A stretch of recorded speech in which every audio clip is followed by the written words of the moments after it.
बर्फ़ पर स्केटिंग करना प्रदर्शित करता है। दाब बढ़ाने पर गलनांक क्या होता है दोस्तों? घट जाता है। ओके, गलनांक क्या हो जाता है? घट जाता है। चौराहे पर पानी के फुहारे में गेंद नाचती रहती है, क्यों? क्योंकि प्रेशर अधिक होने से मतलब वेलोसिटी पानी का अधिक होने से दाब घट जाता है। ओके, दाब घट जाता है। पानी भारी हिमकण, जिसे हिमकण को इंग्लिश में कहते हैं आइस वर्ग कहते हैं। ठीक है, आइस वर्ग शीर्ष की अपेक्षा निचले तल पर पिघलता है, क्योंकि निचले तल पर प्रेशर अधिक होने से गलनांक जो है ना घट जाता है। ओके, दलदल में फंसे व्यक्ति को लेट जाने की सलाह दी जाती है, क्यों? क्षेत्रफल अधिक होने से दाब कम हो जाता है। क्षेत्रफल अधिक होने से दाब कम जाता है। बर्फ़ के दो टुकड़ों को आपस में दबाने पर क्या होता है? चिपक जाते हैं, क्योंकि प्रेशर कम गलनांक घट जाता है। ठीक है, दाब अधिक होने से गलनांक घट जाता है। प्रायः तेज़ आंधी आने पर फूस या टीन की हल्की छतें उड़ जाती है। ओके, प्रायः तेज़ आंधी आने पर फूस या टीन की हल्की छतें उड़ जाती है, क्यों? क्योंकि छत पर ऊपर बहने वाली जो हाई वेलोसिटी होता है, वायु की छत की सतह पर हाई प्रेशर उत्पन्न कर देती है, जिससे छत के नीचे का दाब सामान्य रहता है। ओके, देखिए ये छत है दोस्तों, ये आपका छत है। जब इस पर वेलोसिटी अधिक लगेगा, किसका? हवा का। ओके, प्रेशर अगर वेलोसिटी अधिक लगेगा तो क्या होता है ना, छत का जो फ्लोर होता है, फ्लोर जो होता है कम हो जाएगा। फ्लोर पर जो प्रेशर अधिक लगेगा, ठीक है, और फ्लोर के नीचे जो तली पर भी प्रेशर अधिक एग्जर्ट करता है, लेकिन इसके नीचे जो प्रेशर होता है नॉर्मल बनाए रखेगा दोस्तों। ओके, तेज़ आंधी आने पर फूस या टीन की छतें उड़ जाती है, क्योंकि छत पर बहने वाले उच्च वेग यानी हाई वेलोसिटी छत के सतह पर दाब उत्पन्न कर देती है। छत के नीचे दाब सामान्य रहता है। रेल की पटरी के नीचे लकड़ी या कंक्रीट की चौड़ी पट्टियाँ लगाई जाती है। रेल की पटरी के नीचे लकड़ी का या कंक्रीट का चौड़ी पट्टियाँ लगाई जाती है। रेलगाड़ी द्वारा लगाए गए दाब को कम करने के लिए। रेलगाड़ी द्वारा लगाए गए दाब को कम करने के लिए। पहाड़ों पर कभी कभी व्यक्तियों के नाक व मुंह से खून निकलने लगता है, क्यों? क्योंकि ऊंचाई बढ़ने से क्या होता है ना, दाब घट जाता है। ओके, ऊंचाई बढ़ने के साथ रक्त दाब घटता है। ऊंचाई बढ़ने से रक्त दाब बढ़ता नहीं है बल्कि घट जाता है। ऊंचाई बढ़ने से क्या होता है? रक्त दाब नहीं बल्कि वायुमंडलीय दाब घटता है। रक्त दाब नहीं बल्कि वायुमंडलीय दाब घटता है। रक्त दाब नहीं बल्कि वायुमंडलीय दाब घटता है। हवाई जहाज़ में फाउंटेन पेन से स्याही बाहर निकाल आती है, क्योंकि ऊंचाई बढ़ने के साथ वायु दाब में कमी आती है। ओके, वायु दाब में कमी आती है, इसलिए फाउंटेन पेन से स्याही निकल आती है। यदि पृथ्वी का द्रव्यमान वही रहे तो त्रिज्या 1% कम हो जाए। यदि पृथ्वी का द्रव्यमान वही रहे और त्रिज्या 1% कम हो जाए तो पृथ्वी के ताल पर जी का वैल्यू यानी ग्रेविटेशन का वैल्यू 2% बढ़ जाएगा। ओके, ग्रेविटेशन का वैल्यू 2%। ऊंचाई की जगहों पर पानी 100 डिग्री सेल्सियस के नीचे के तापमान पर क्यों उबलता है? क्योंकि ऊंचाई बढ़ने पर बॉइलिंग पॉइंट होता है। This is A boiling point. Okay, this is A boiling point. ऊंचाई बढ़ने के साथ क्या होता है? बॉइलिंग पॉइंट जो होता है ना दोस्तों, घटने लगता है। ठीक है, इसी कारण क्या होता है, वायुमंडलीय दाब कम होने के कारण वायु जो उबलने वाला बिंदु है नीचे आ जाती है। ओके, बॉइलिंग पॉइंट नीचे आ जाती है, पॉइंट नीचे आ जाती है। साबुन के बुलबुले के अंदर का प्रेशर क्या होता है? साबुन के बुलबुले के अंदर का प्रेशर अधिक होता है वायुमंडलीय दाब से। वायुमंडलीय दाब से अधिक होता है। ओके, साबुन के बुलबुले के अंदर का प्रेशर वायुमंडलीय दाब से अधिक होता है। साबुन के घोल के बुलबुले के अंदर दाब अधिक के साबुन के घोल के पृष्ठीय तनाव पर तथा साबुन के बुलबुले की त्रिज्या पर निर्भर करता है। हम दिल्ली की सड़कों पर क्यों फिसलते हैं? नहीं बल्कि घर्षण की कमी के कारण फिसलते हैं। ठीक है, घर्षण की अधिकता के कारण, घर्षण की कमी के कारण, घर्षण की कमी के कारण, फ्रिक्शन की कमी के कारण। जब हम बैरोमीटर पर पारा अचानक गिर जाए, जब बैरोमीटर का पारा अचानक गिर जाए तो यह किस बात का द्योतक होता है? कि आंधी और झंझावट की संभावना होता है। ठीक है, आंधी और झंझावट की संभावना होता है। बैरोमीटर का पारा अचानक गिर जाए तब यह किस बात का द्योतक होता है? आंधी और झंझावट की संभावना होता है। हाइड्रोजन से भरा हुआ पॉलीथीन का एक गुब्बारा पृथ्वी के तल से छोड़ा जाता है तो वायुमंडल की ऊंचाई पर जाने से वह क्या होता है? फूट जाता है। गुब्बारे में माप में कमी नहीं बल्कि वृद्धि होगी। ओके, गुब्बारे के माप में वृद्धि होती है इसलिए फूट जाता है वो। जैसे जैसे गुब्बारा वायुमंडल के ऊपर ऊंचाई की ओर बढ़ता है वैसे वैसे वायुमंडल में वायु का दबाव और घनत्व कम होने लगता है। इस प्रकार विशेष ऊंचाई पर ऐसी स्थिति आती है जहाँ वायु दबाव कम और घनत्व अत्यंत कम हो जाता है, गुब्बारा अपमाप में वृद्धि हो जाता है। ओके, समतल की अपेक्षा पर्वतों को सांस लेना क्यों कठिन होता है? क्योंकि वायुमंडलीय दाब कम होती है। पर्वतीय ऊंचाई बढ़ने के साथ वायु दाब घट जाता है और ऑक्सीजन की आवश्यकता बढ़ जाती है। ओके, समतल की अपेक्षा सांस लेना मुश्किल हो जाता है अपर में, क्योंकि ऊंचाई के बढ़ने के साथ वायु दाब घट जाती है, ऑक्सीजन की आवश्यकता बढ़ जाती है। जब 14 वायुदाब मापी को किसी ऊंचे पर्वत पर ले जाते हैं तो नलिकाओं में पारा गिर जाता है, ठीक है, क्योंकि वो ऊंचाई बढ़ने के साथ वायुमंडलीय दाब निम्न हो जाता है। ओके, वायु दाब मापी कम जाता है। उड़ान से पहले हवाई जहाज दौड़ मार्ग पर दौड़ाया जाता है, क्यों? तो कार्यकारी वायुदाब बढ़ाने के लिए। कार्यकारी वायुदाब ओके, प्रेशर बढ़ाने के लिए किया जाता है, हवाई जहाज़ को दौड़ाया जाता है। हाइड्रोजन से भरा रबर का गुब्बारा वायु में ऊपर जाकर फट जाता है। हाइड्रोजन से भरा गुब्बारा वायु में ऊपर जाकर क्या होता है? फट जाता है। हाइड्रोजन से भरा रबर का गुब्बारा वायु में जाकर फट जाता है, क्योंकि हाइड्रोजन में क्या करता है ना, हाइड्रोजन का वायुदाब ऊपर घट जाता है। ओके, वायुदाब ऊपर घट जाता है इसलिए वो हाइड्रोजन से भरा गुब्बारा ऊपर जाकर फूट जाता है रबर का। प्रेशर कुकर में खाना कम समय में क्यों बनता है? प्रेशर अधिक हो जाएगा, ठीक है, अधिक दाब के कारण पानी का ताप अधिक हो जाता है। ओके, ताप बढ़ जाता है, अधिक दाब होने के कारण पानी का ताप बढ़ जाता है। प्रेशर कुकर में खाना जल्दी पकता है क्योंकि खाना पकने के दौरान भाप में से बाहर नहीं निकल पाती है, आंच के कारण। जैसे जैसे पानी का क्वथनांक बढ़ता है वैसे वैसे कुकर के अंदर दबाव प्रेशर भी बढ़ता है। धीरे धीरे कुकर खाद्य पदार्थ का दबाव बढ़ाती है जिससे कि वो जल्दी पक जाते हैं। सूर्य का ऊर्जा का निर्माण होता है किसके? नाभिकीय संलयन द्वारा। सूर्य का ऊर्जा का निर्माण होता है नाभिकीय संलयन के द्वारा। सूर्य की ऊर्जा उत्पन्न होती है किसके द्वारा? नाभिकीय संलयन द्वारा। सूर्य का ऊर्जा का निर्माण अंदर होने वाले नाभिकीय संलयन अभिक्रिया होती है अंदर में, ठीक है। इस अभिक्रिया में दो नाभिक मिलकर एक नए नाभिक का निर्माण करते हैं, यानी हाइड्रोजन प्लस हाइड्रोजन मिलकर के हीलियम का निर्माण करती है। ओके,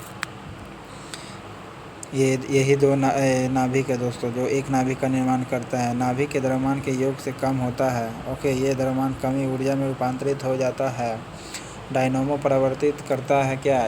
यांत्रिक ऊर्जा को विद्युतीय ऊर्जा में, ठीक है। मैकेनिकल एनर्जी को इलेक्ट्रिकल एनर्जी में बदलता है। मूल रूप से यह विद्युत जनरेटर का दूसरा नाम है। आमतौर पर तात्पर्य जनरेटर या जनित्र से होता है जो कंप्यूटर के डिस्क द्वारा डायरेक्ट करंट उत्पन्न करता है। प्रकाशीय वोल्टेज सेल के प्रयोग से सौर ऊर्जा का रूपांतरण करने से निम्न में से किसका उत्पादन होता है? प्रकाश वोल्टेज सेल के प्रयोग से सौर ऊर्जा का रूपांतरण होता है, ठीक है। किसका उत्पादन किया जाता है? विद्युत ऊर्जा का। प्रकाशीय वोल्टेज सेल के प्रयोग से सौर ऊर्जा का रूपांतरण। प्रकाशीय वोल्टेज सेल से सौर ऊर्जा का रूपांतरण होता है। इसके करने से निम्न में से किसका उत्पादन होता है? विद्युत ऊर्जा का होता है।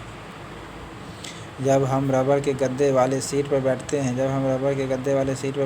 या गद्दे पर लेटते हैं तो इसका आकार परिवर्तित हो जाता है। इस पदार्थ में क्या पाया जाता है? स्थितिज ऊर्जा होता है। क्या होता है? स्थितिज ऊर्जा होता है। निम्न में से किसमें गतिज ऊर्जा नहीं है, यानी किसमें काइनेटिक एनर्जी नहीं है? बहता हुआ पानी में है, चली हुई गोली में है, चलता हथौड़ा में, खींचा हुआ धनुष में नहीं है। पोटेंशियल एनर्जी होता है।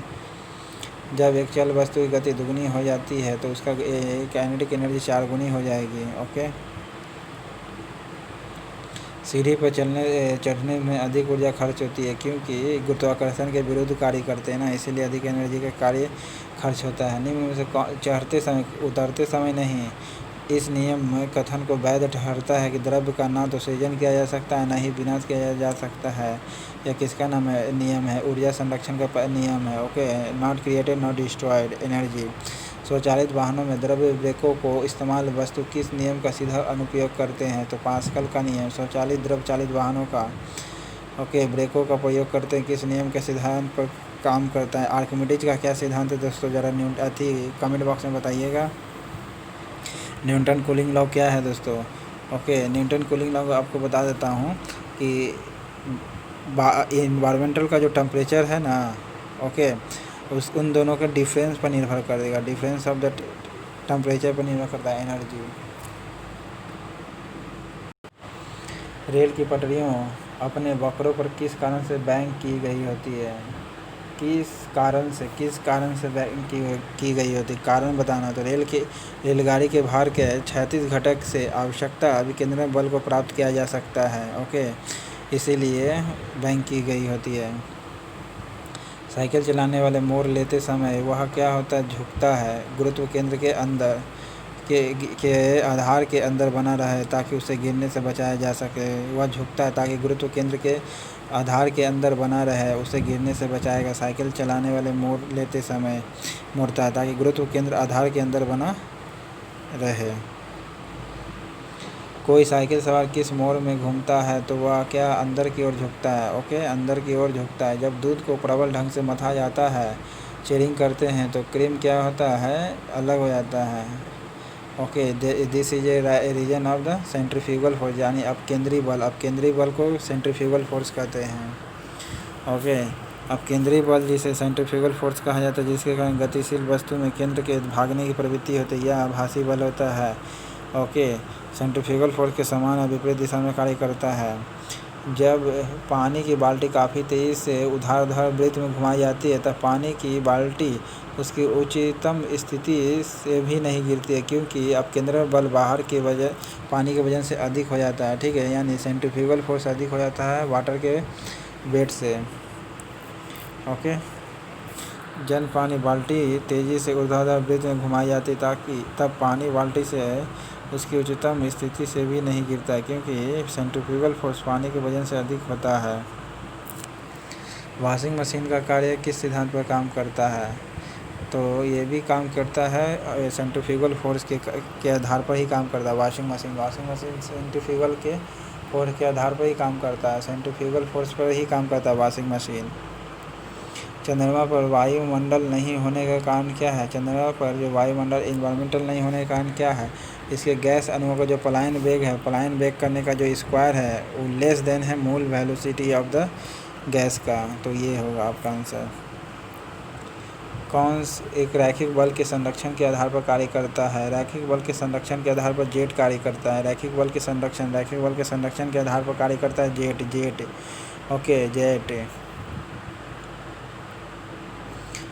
पृथ्वी ताल से किस न्यूनतम वेग से प्रक्षेपित किया जाने पर कोई रॉकेट पृथ्वी के गुरुत्वाकर्षण को पार करके चला जाएगा? 11.2 किलोमीटर पर सेकेंड। 11.2 किलोमीटर पर सेकेंड के स्पीड से जाएगा, तब वह पृथ्वी का जो कक्षा है उसे छोड़ कर चल जाएगा।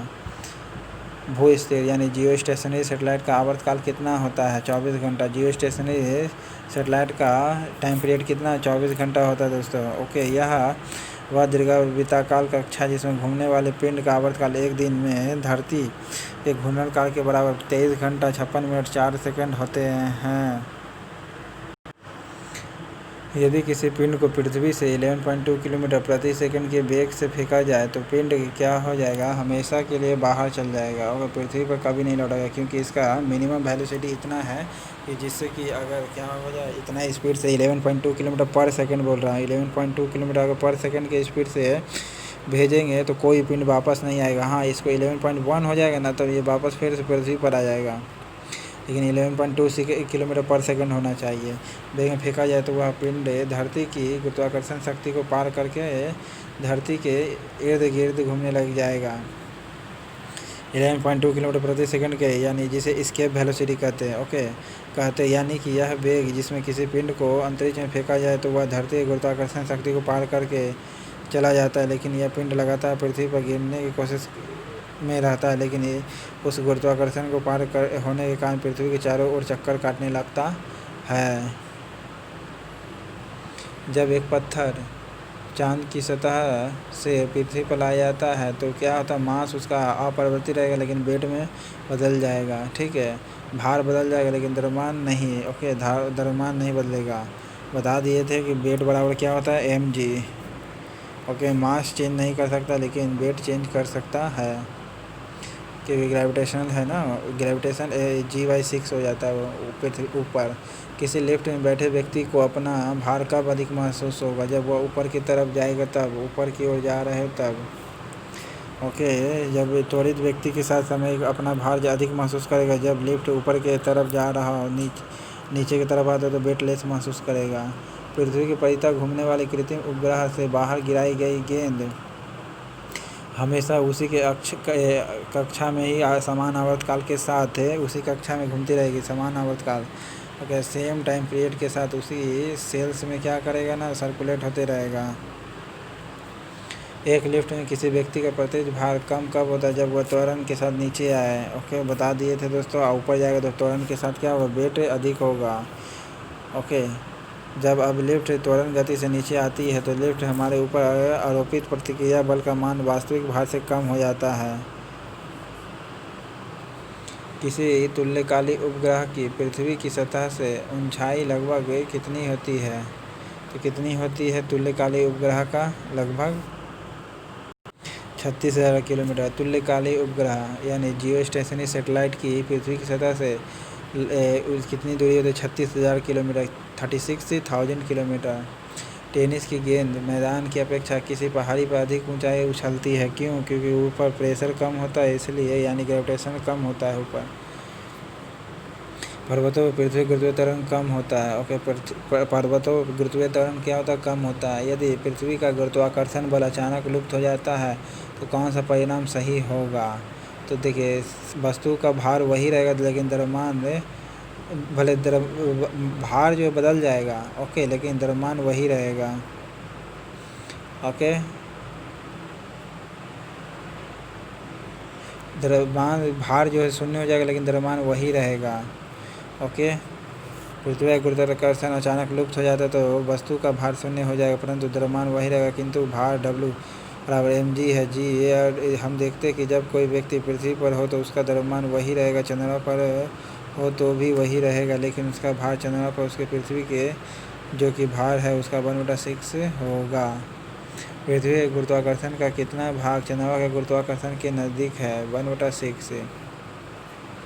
ओके, लोलक आवर्तकाल यानी टाइम पीरियड लंबाई के ऊपर निर्भर करती है। यश लंबाई के ऊपर निर्भर करती है, लंबाई के ऊपर निर्भर करती है। लोलक आवर्तकाल यानी टाइम पीरियड किस पर निर्भर करती है?